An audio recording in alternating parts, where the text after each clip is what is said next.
Hey guys, so welcome to another WoW video. And for today's video, I am finally doing the Hivemind video for you guys. So I spent a week getting all the monocles, and then the next week I had put together a community event where 5 of us went and did the Hivemind. That was all streamed, so if you want to see the live part of that, it is on stream. It's called, I think it's just called Hivemind Community Event, and in brackets, I put live stream so you can tell the difference between the quick version, although the time frame gives it away. But this is the edited version of this. So pretty much this entire video is footage from the stream, which is why there's no sound. So yeah, you're not going to hear any voices coming across or any of that, just because I removed all that from the stream. But like I said, if you want to hear like the commentary we were doing, by all means, you can go check out the streamed version. And so let's get into it. This is how you get the Hivemind. Okay, so step 1 is going to be getting the monocles. This part you can do completely solo.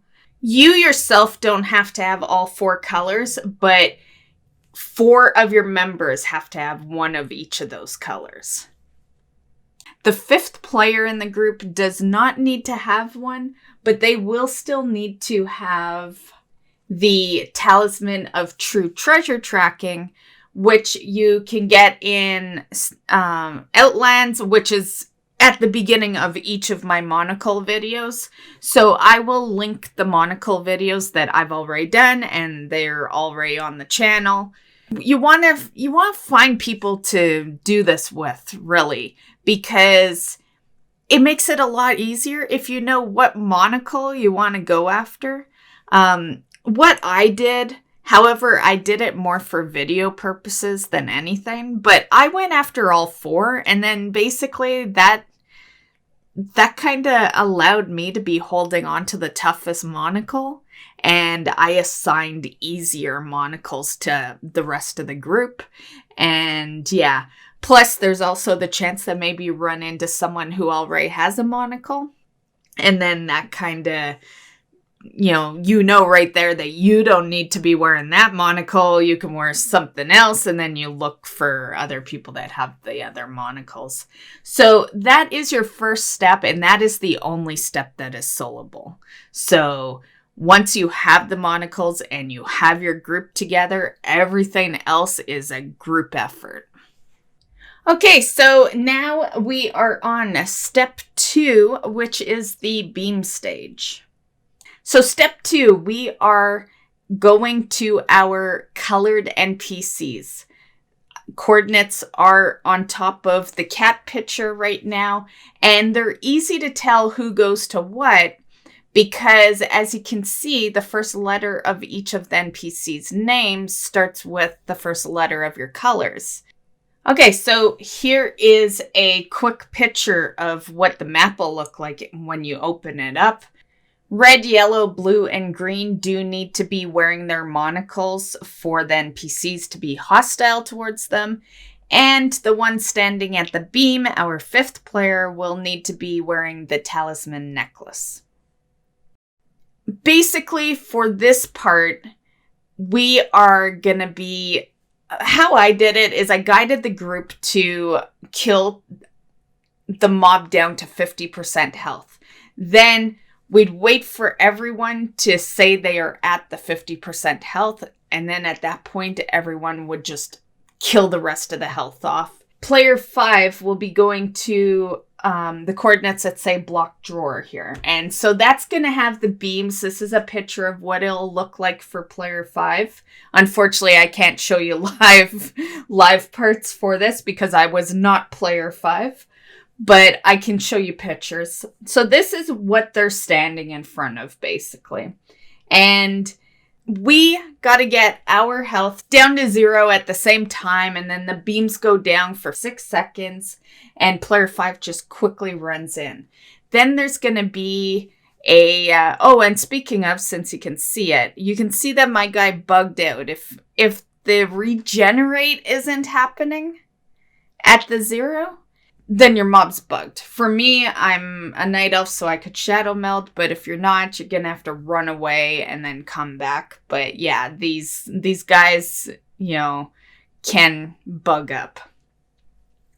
So for player 5, the beam stage goes down when you see the regenerating happening. So that's basically how long player 5 has to get through the beams.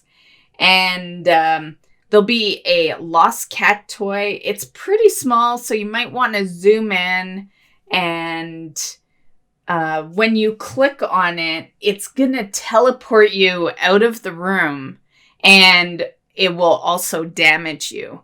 And that damage you want to record. In my case, with my group, the damage player 5 took was 42 to 51, which leads us to step 3.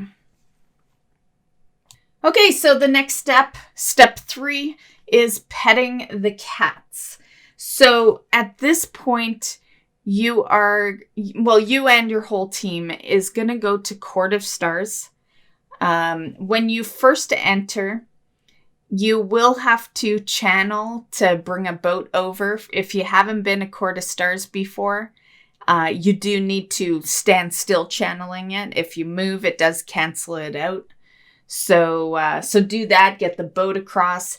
And I kept the pathway in just for those that maybe haven't done this before and don't know how to get around Court of Stars. But here is the pathway that will lead you to the little house that has the cats in it. So the cats don't need to be pet in a certain order, but the number is a certain order. So like I said before, our number for this group was, for the damage, was 42 to 51.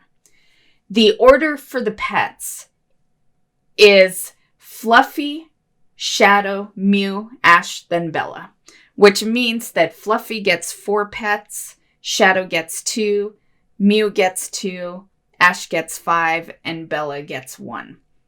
If you don't pet the right amount or you don't pet in time, there will be a stun on you. If you happen to have a 0 in your damage number, or you get hit for 4 digits instead of 5, then that counts as like a no pet, right? So if, for example, if it was 4 digits, which would be really weird if you did get hit for only 4-digit damage, but if it does happen, your first number is a 0. So that's how you'll do it. So if, say, our number was 4225 instead of the 1 at the end, then our number would actually be 04225. So keep that in mind. And like I said, obviously if it's 0, you don't pet that cat at all. Okay, so for our case, Fluffy got 4 pets, Shadow got 2, Mew got 2, Ash got 5, and Bella got 1.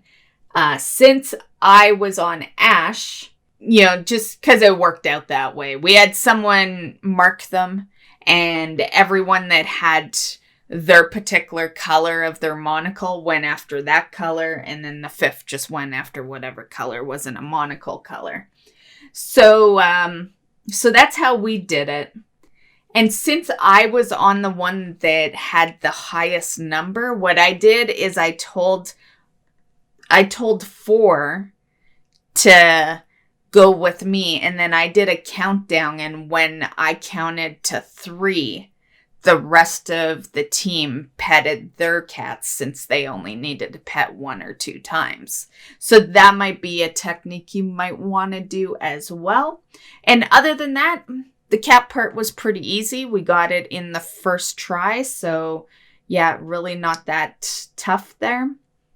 Once that's done, you will see an orb appear. The cats will run around in the little well there, and then there'll be an orb. All party members click the orb, and that will teleport you to the next step. Okay, so step 4 is the floating platforms. This one wasn't actually that bad. Just definitely be in voice again. And one thing I would suggest as being the person that led this group is that it's much easier if you confirm you've moved after. So I know it probably seems a little redundant to say done every time, but the thing is, sometimes mess ups can happen, right? Sometimes you think you've been heard over Discord or whatever voice service is going on. And maybe that's not always the case. And things have to be in order for the floating platform. That wasn't the case for us, but I did have people at the beginning not confirming their moves, and I was literally just kind of sitting there, kind of waiting for them to confirm their move. So just as a piece of advice, it's just easier if when you're in the group and your leader says move forward 2 times, just say, okay, done.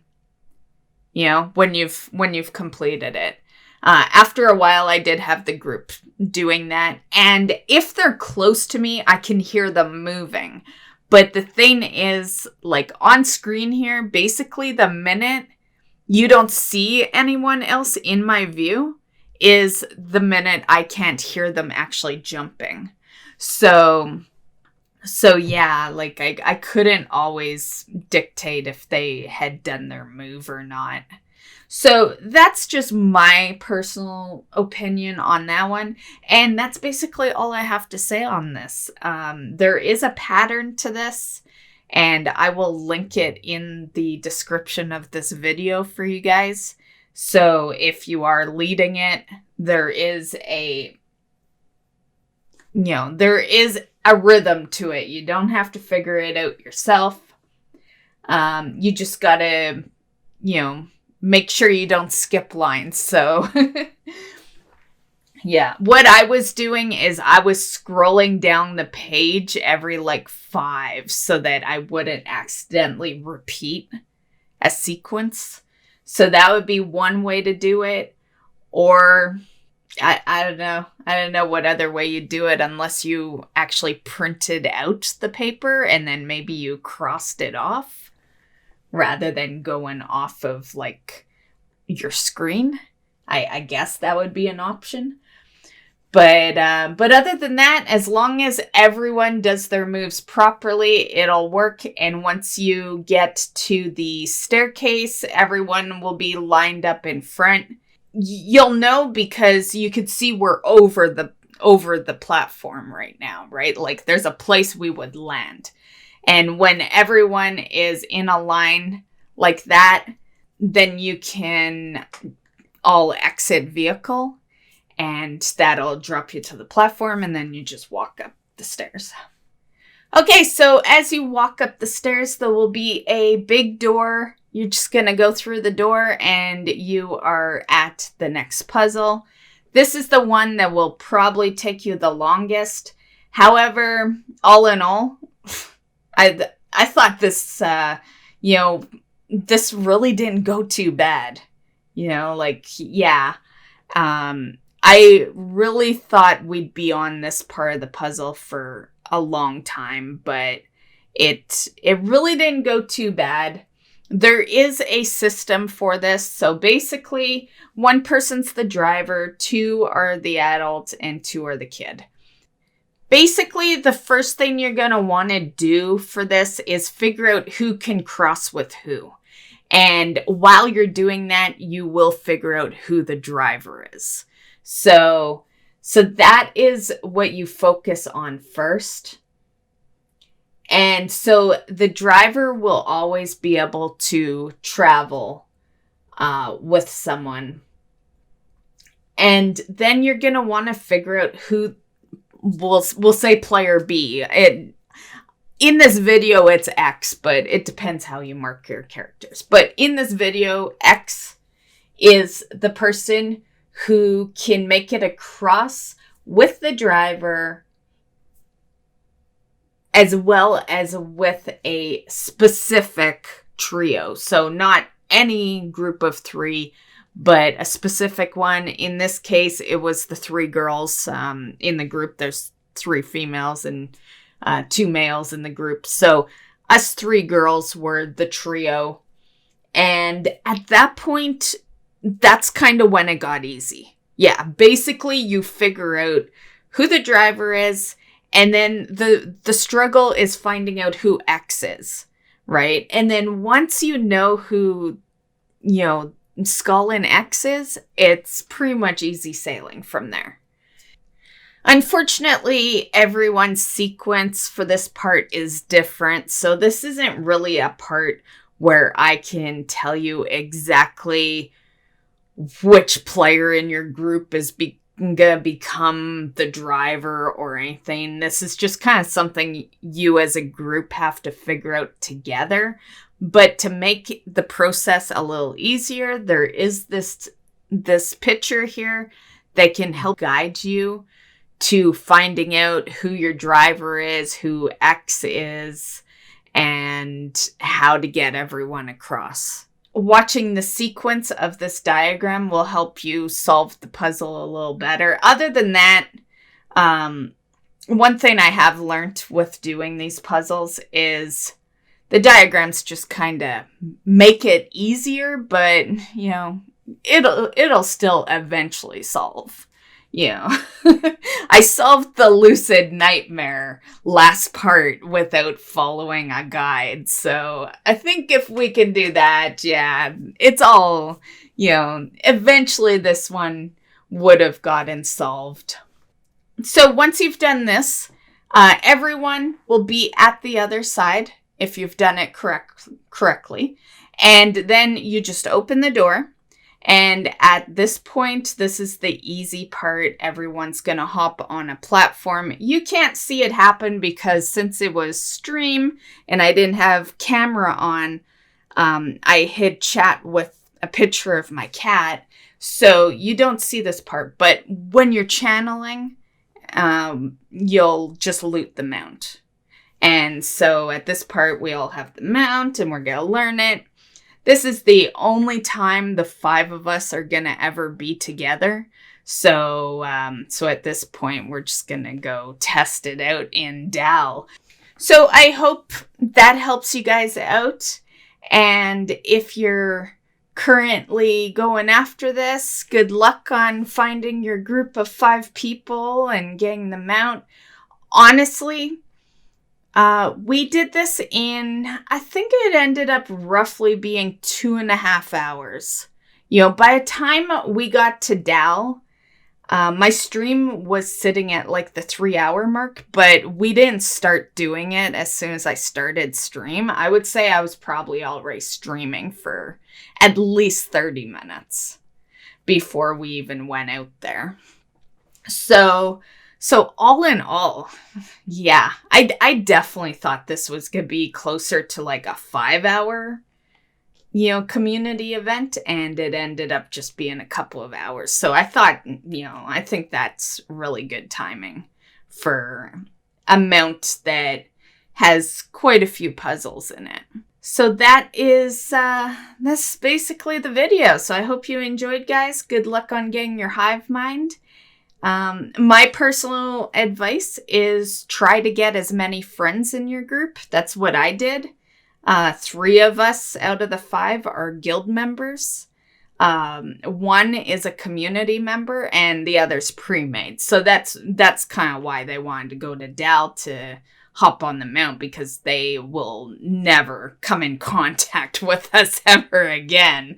So yeah, that's kind of the unfortunate part of Blizzard tying this mount to only the people who did it with you. But I hope you guys enjoyed the video. Good luck getting your Hivemind, and we'll see you in the next one. Bye, guys.